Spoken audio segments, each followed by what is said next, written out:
আসসালামু আলাইকুম রহমতুল্লাহি ওয়া বারাকাতুহু।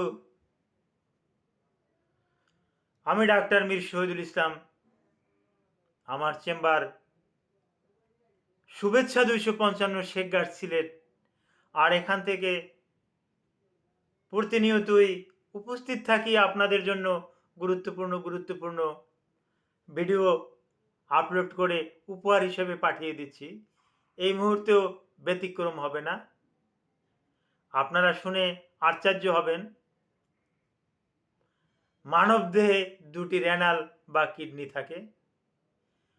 অনেক সময় যদি একটি রেনাল অকেজো হয়ে যায় তাহলে আমরা বলি দ্রুত একটি কিডনি ট্রান্সপ্লান্ট করেন। কিন্তু কিডনি ট্রান্সপ্লান্ট করা হলেও পুরাতন কিডনিটাকে কিন্তু ফেলিয়ে ফেলে দেওয়া হয় না। নূতন যে কিডনিটা সংযোজন করা হয়, ওই কিডনি সহ তার কিডনি থাকে কিন্তু 3টা। পুরাতন কিডনিটা এটা কিন্তু তার পেটের ভিতরেই কিন্তু থেকে যায়। Thank you all.